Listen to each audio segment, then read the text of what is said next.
Well, last time we began having a look at how languages are constructed. Remember the main point that an evaluator for Lisp, say, has two main elements. There's eval,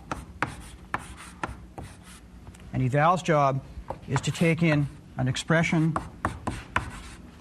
and an environment and turn that into a procedure and some arguments and pass that off to apply. And apply takes the procedure and the arguments, turns that back into, in the general case, another expression to be evaluated in another environment and passes that off to eval, which passes it to apply. And there's this whole big circle where things go around and around and around until you get either to some very primitive data or to a primitive procedure. See, what this cycle has to do with is unwinding the means of combination and the means of abstraction in the language. So, for instance, you have a procedure in Lisp. A procedure is a general way of saying I want to be able to evaluate this expression for any value of the arguments. And that's sort of what's going on here. That's what apply does. It says the general thing coming in with the arguments reduces to the expression that's the body. And then if that's a compound expression or another procedure application, the thing will go around and around this circle. Anyway, that's sort of the basic structure of pretty much any interpreter. The other thing that you saw is once you have the interpreter in your hands, you have all this power to start playing with the language. So you can make it dynamically scoped, or you can put in normal order evaluation, or you can add new forms to the language, whatever you like. Or more generally, there's this notion of metalinguistic abstraction, which says that part of your perspective as an engineer, as a software engineer, but as an engineer in general, is that you can gain control of complexity by inventing new languages sometimes. Right? See, one way to think about computer programming is that it only incidentally has to do with getting a computer to do something. Primarily, what a computer program has to do with, it's a way of expressing ideas, a way of communicating ideas. And sometimes, when you want to communicate new kinds of ideas, you'd like to invent new modes of expressing that. Well, today we're going to apply this framework to build a new language. See, once we have the basic idea of the interpreter, you can pretty much go build any language that you like. So, for example, we could go off and build Pascal. And we would worry about syntax and parsing and various kinds of compiler optimizations. And there are people who make honest livings doing that.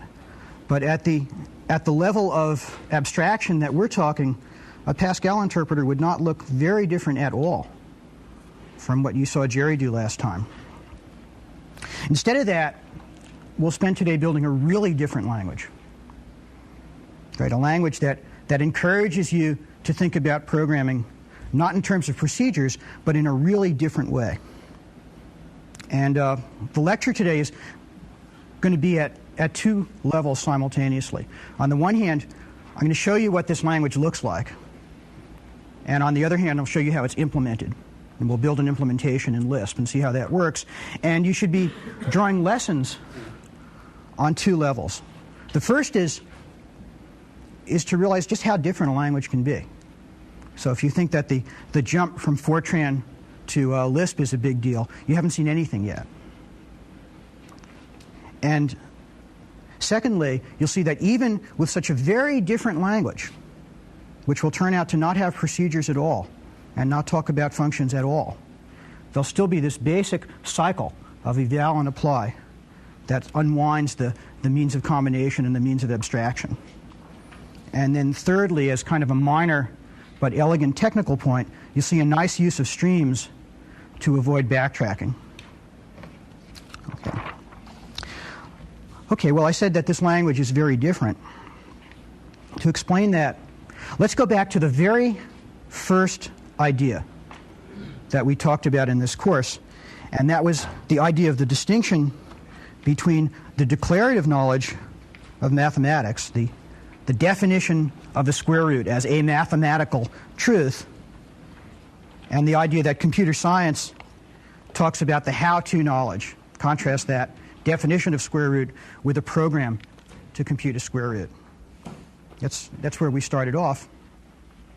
Well, wouldn't it be great if you could somehow bridge this gap and make a programming language which sort of did things, but you talked about it in terms of truth, in declarative terms.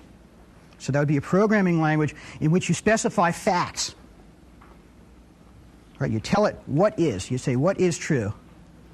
And then when you want an answer, somehow the language has built into it automatically general kinds of how-to knowledge, so it can just take your facts and it can evolve these methods on its own, using the facts you gave it and maybe some general rules of logic.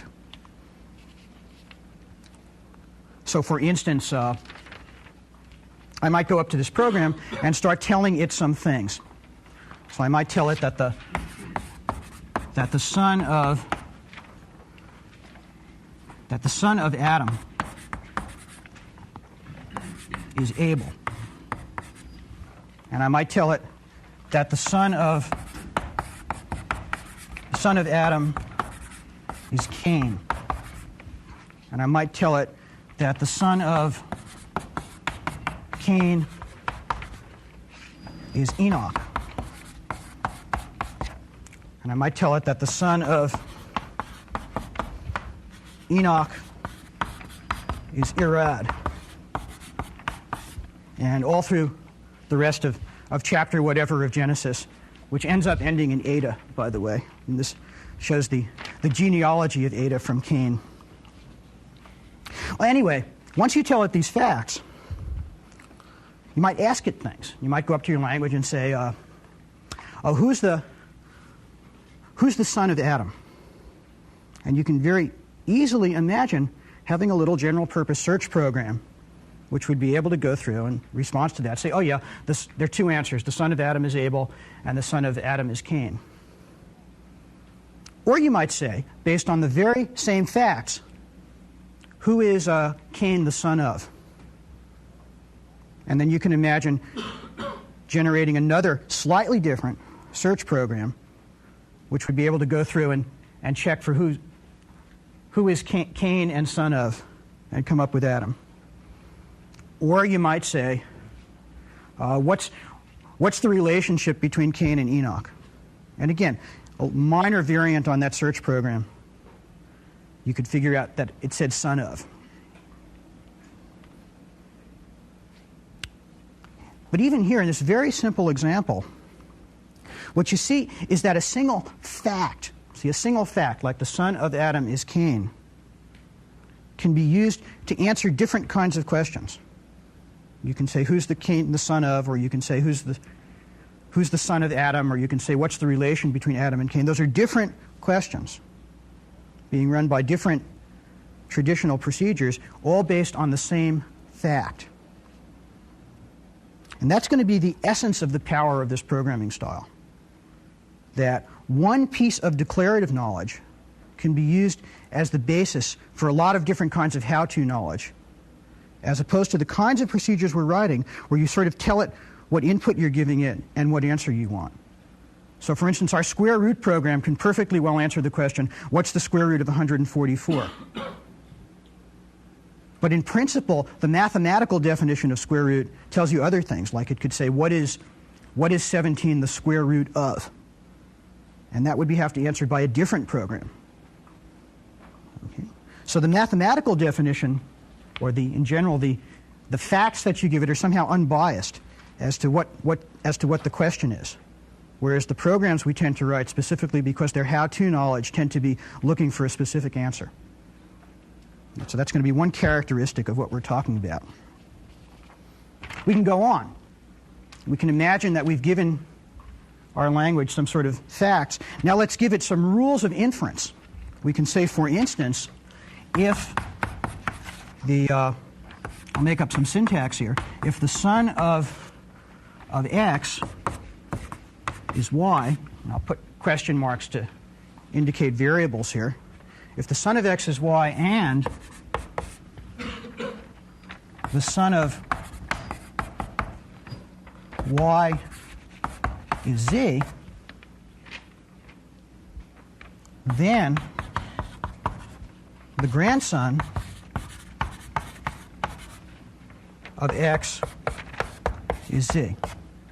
So I can imagine telling my machine that rule and then being able to say, for instance, who's the grandson of Adam?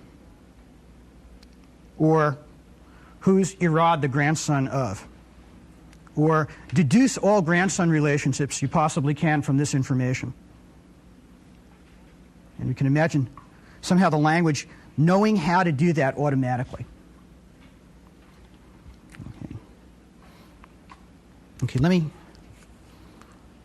give you maybe a little bit more concrete example. Here's a procedure that merges two sorted lists. So X and Y are two, say, lists of numbers, list of distinct numbers, if you like, that are in increasing order. And what merge does is take two such lists and combine them into a list where everything's in increasing order. And this is a pretty easy program that you ought to be able to write. It says if X is empty, the answer is Y. If Y is empty, the answer is X. Otherwise, you compare the first two elements. So you pick out the first thing in X and the first thing in Y. And then depending on which one's left, on which of those first elements is less, you stick the lower one on to the result of recursively merging, either chopping the first one off X or chopping the first one off Y. That's a standard kind of program. Let's look at the logic. Let's forget about the program and look at the logic on which that procedure is based. See, there's some logic which says, gee, if the first one's less, then we get the answer by sticking something onto the result of recursively merging the rest. So let's try and be explicit about what that logic is that's making the program work. Right, so here's one piece. Here's the piece of the program which recursively chops down X if the first thing in X is smaller. And if you want to be very explicit about what the logic is there, what's really going on is a deduction, which says if you know that some list that we'll call could of X and Y merge to form Z, and you know that A is less than the first thing in Y, then you know that if you put A onto the could of X, then that result and Y merge to form A onto Z. And what that is, that's the underlying piece of logic. I haven't written it as a program. I wrote it as sort of deduction that's underneath this particular clause that says we can use the recursion there. And then similar, here's the other clause just to complete it. The other clause is based on this piece of logic, which is almost the same, and I won't go through it. And then there's the end cases where we tested for null, and that's based on the idea that for any X, X and the empty list merge to form X, or for any Y, the empty list and Y merge to form Y.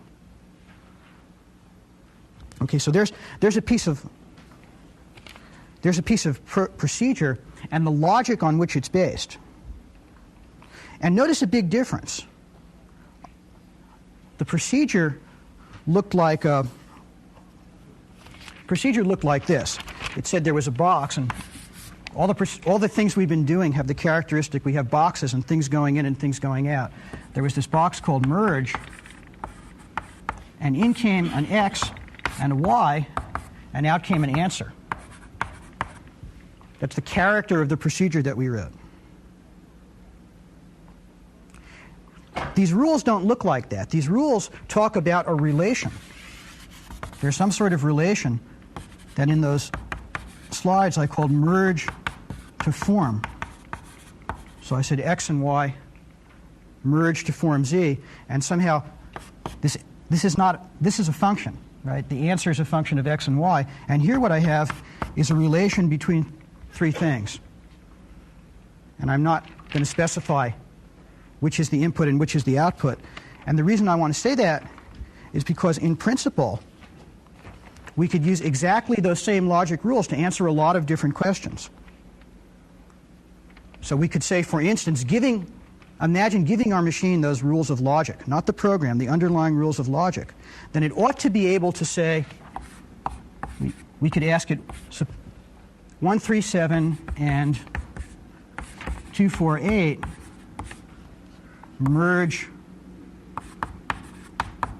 merge to form what? And that's a question it ought to be able to answer. That's exactly the same question that our Lisp procedure answered. But the exact same rules should also be enough to be able to answer a question like this. 137 and what merge to form 1, 2, 3, 4, 7, 8. The same rules of logic can answer this, although the procedure we wrote can't answer that question. Or we might be able to say what and what else merge to form. Here's merge to form. What and what else merge to form 1, 2, 3, 4, 7, 8. And the thing should be able to go through, if it really can apply that logic, and deduce all, whatever it is, 2 to the 6th answers to that question. Right? Because it could be 1 and the rest, or it could be 1, 2 and the rest, or it could be 1 and 3 and 7 and the rest. Right? So a whole bunch of answers. And in principle, the logic should be enough to deduce that.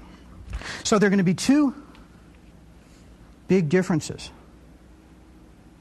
in the kind of programming we're going to look at, and not only Lisp, but essentially all the programming you've probably done so far in pretty much any language you can think of. The first is we're not going to be computing functions. Right? We're not going to be talking about things that take input and output. We're going to be talking about relations. And that means, in principle, these relations don't have directionality. So the knowledge that you specified to answer this question should be the same. That same knowledge should also allow you to answer these other questions, and conversely.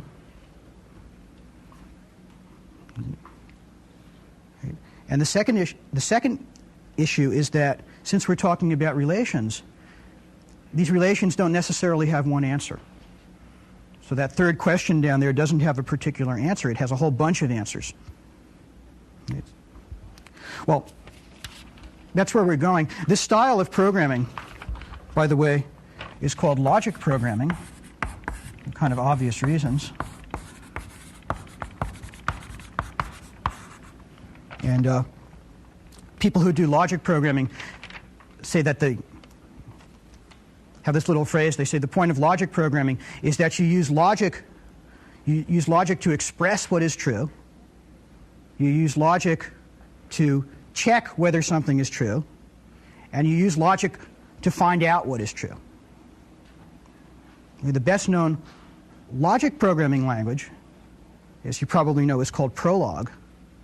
The language that we're going to implement this morning was something we call the query language, and it essentially has the essence of Prolog. It can do about the same stuff, although it's a lot slower because we're going to implement it in Lisp, right, rather than building a particular compiler. We're going to interpret it on top of the Lisp interpreter. But other than that, it can do about the same stuff as Prolog. It has about the same power and about the same limitations. Right, let's break for questions. Yes, could you please repeat what the three things you use logic programming to find? In other words, define what is true, learn what is true. Right, the sort of a logic programmer's little catechism. Right, you use logic to express what is true, like these rules.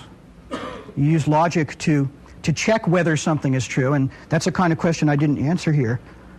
I might say, another question I could put down here is to say, is it true that 137 and 248 merge to form 1, 2, 6, 10?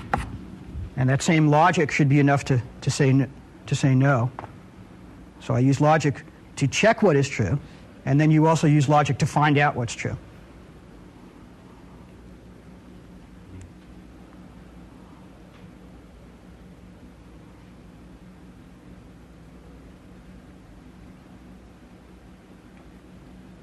All right, let's break.